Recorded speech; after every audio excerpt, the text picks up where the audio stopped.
here's what the deal does. First, it cuts spending. And over the next 10 years, the deficit will be cut by more than $1 trillion. And that will be on top of the record $1.7 trillion. I already cut the deficit in my first 2 years in office.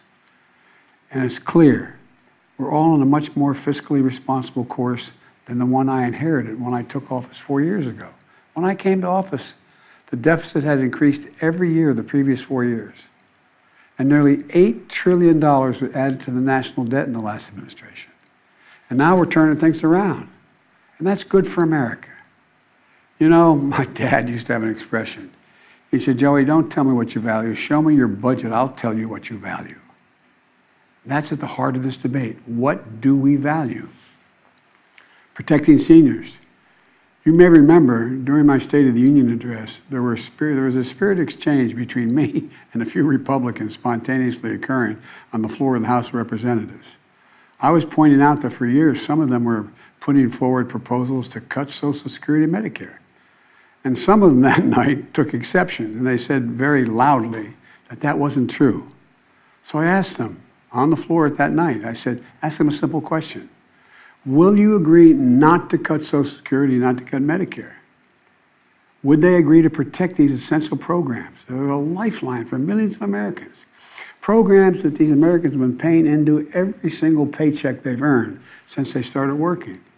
And that provides so much peace of mind. With the bright lights and cameras on, those few Republicans who were protesting, they agreed. They said they wouldn't cut it. That's how we protected Social Security and Medicare from the beginning and from it being cut, period. Health care was another priority for me, a top priority. I made it clear from the outset, I would not agree to any cuts in Medicaid, another essential lifeline for millions of Americans, including children in poverty, the elderly in nursing homes, and Americans living with disabilities. The original House Republican proposal would have cut health care for up to 21 million Americans on Medicaid. And I said no. And Medicare was protected.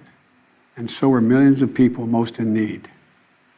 Look, I've long believed that the only one truly sacred obligation that the government has is to prepare those we send into harm's way and care for them and their families when they come home and when they don't come home. That's why my last budget provided VA hospitals with additional funding for more doctors, nurses, and equipment to accommodate the needs of veterans and more appointments. The House Republican plan would have meant 30 fewer million VA healthcare visits for our veterans. But we didn't let that happen. In addition, this bill fully funds the Bipartisan PACT Act, the most significant law in decades for veterans exposed to toxic burn pits and for their families.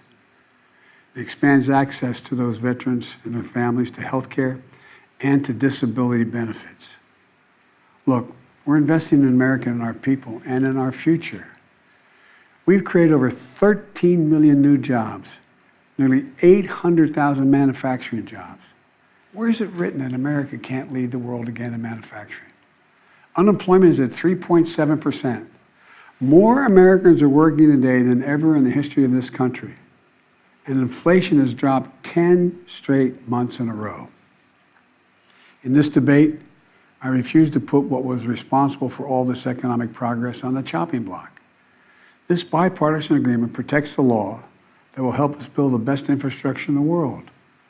It fully protects the CHIPS and Science Act, which is going to bring key parts of our supply chain to America, so we don't have to rely on others, like semiconductors, those tiny computer chips smaller than the tip of your finger that affect nearly everything we rely on, from cell phones to building automobiles to the most sophisticated weapon systems and so much more.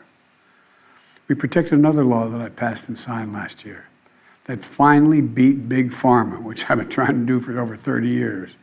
It finally gives Medicare the power to negotiate lower drug prices, just like the VA has been able to do for veterans.